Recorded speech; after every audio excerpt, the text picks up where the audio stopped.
Hey everyone, it's Jenny here from ND Matters. So I wanted to jump on and do a video about the BAFTAs, which happened day before yesterday. So I spent much of yesterday, like lots of people in the Tourette's community, reading lots and lots of really negative, some quite nasty comments about the situation that happened. So if you've been living under a rock for the past couple of days, John Davidson, who is a Tourette syndrome activist, the movie I Swear was based on his life. He was an executive producer on there too. He was in the audience as part of the team for I Swear. During a speech from Delroy Lindo and Michael B. Jordan, John had a tick, which was a racial slur. He had been ticking in other parts of the evening too, with said other things. Michael B. Jordan and Delroy Lindo did fantastic in sort of carrying on, acted really professional. I think Delroy Lindo afterwards said, yeah, we did what we needed to do, we carried on, sort of thing. John removed himself from the audience and went to the back to then watch the rest of the ceremony from a screen, because he felt aware that his tics were quite loud, quite vocal, and possibly causing offence as well. So what I wanted to do was just go through some of the comments. I was reading the comments yesterday and I was getting really, really angry around the sort of the lack of understanding, the ignorance around Tourette syndrome and sort of how it works. As someone with Tourette's and someone who's grown up with Tourette's, many members of my family have it past and present. So it's something that's kind of ingrained in our family life. So we're kind of aware of the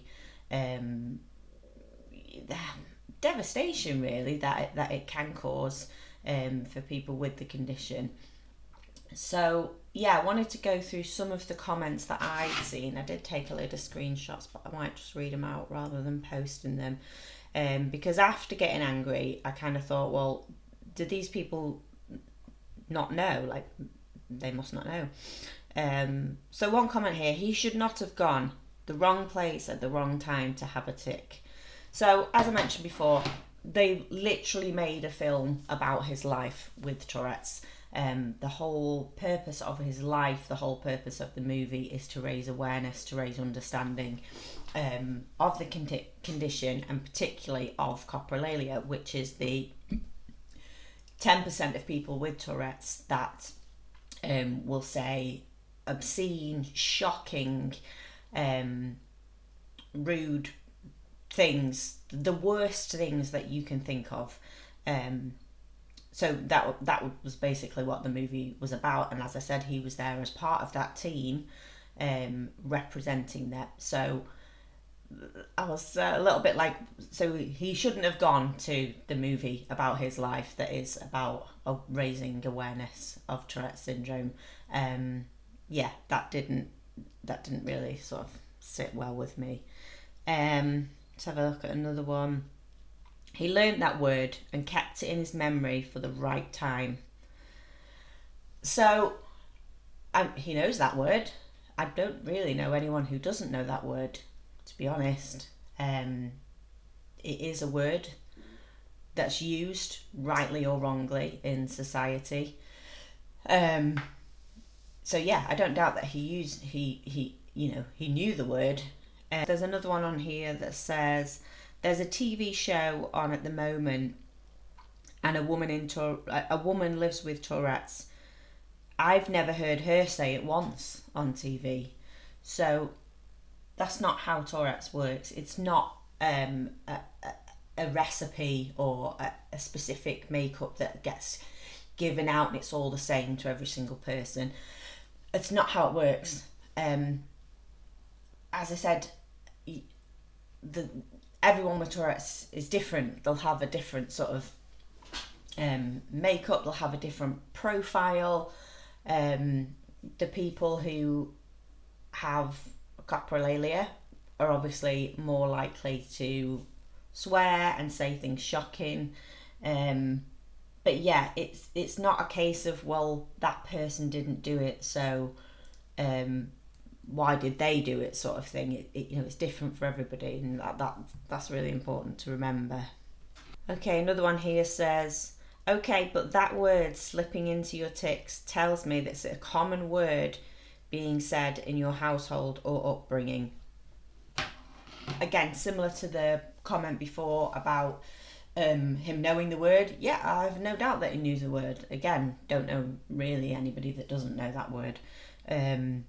It's not necessarily because he grew up in a household where that word was shouted here, there and everywhere. It doesn't work like that. Quite a few as well.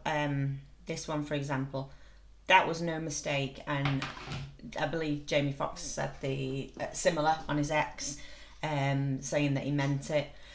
He absolutely did not mean it. If you know about Tourette's, you'll know that John probably woke up yesterday after the sort of excitement and the buzz of I swear doing, getting the 3 BAFTAs.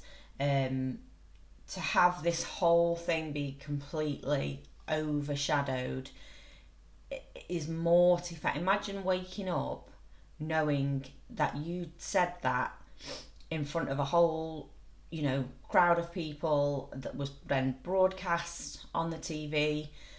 Do I think it should have been broadcast? No, I don't. I think it would have been better for everyone involved if it wasn't broadcast. But it was. But yeah, absolutely mortifying to have that after spending so many years. Like, the irony of it, like, he's raising awareness about Tourette's syndrome. Like, watch the movie. Brilliant movie, by the way, I swear. You'll laugh, you'll cry. Anyway, I am here to tell everybody to watch that, because it is definitely a brilliant film. So it's not about it being, not a mistake, and he secretly thinks that. No, that's not how it works. Okay, so another one here says, so his tics didn't start until those 2 were on stage. Nah, man, I'm not buying it. Okay, so the way Tourette's works in your brain is, if you imagine trying not to blink for as long as you can. It's a really bad example because I blink all the time. But yeah, the kind of feeling that you get, and the urge that you get, and the build up that you get, that you try to suppress for as long as you can. Also think about having the worst possible thing that you could say come into your head and be that blink or that urge or that thing that is completely inappropriate and completely awful and shocking and offensive, and that is the thing that's building up in you. Then add into the mix the excitement, the fact that this is something that you've been working towards for years and years. There's lots of famous people around. There's a lot of social pressure. It's huge, which is going to make that urge even bigger. And imagine having that and trying to suppress that and not being able to, and then it's out of your mouth. And similar to that, people have mentioned like, but it was dead quiet at the time. Exactly. That is the worst time that a tic's gonna come along, which is probably why it's gonna come along at that time. So yeah, I just wanted to kind of go through some of the questions that had been sort of directed at me from comments that I put on various posts. And I think the whole situation is impossible. Do those 2 have the right to be offended? Absolutely they do. Is this situation for John completely mortifying? Also, absolutely. Those two things can both be true at once. But yeah, I just also want to say that I'm so proud of that whole team and of John, and I hope this doesn't take away from the absolute amazing film that they've made. And documentary. There was a documentary, I think it was in the 90s, early 90s maybe. And at the end of the film too, they show some clips of John when he was younger. I definitely urge everyone to go and watch the movie. If anyone does want to talk or chat about it, do feel free to comment or send me a message. Yeah, and be kind to each other.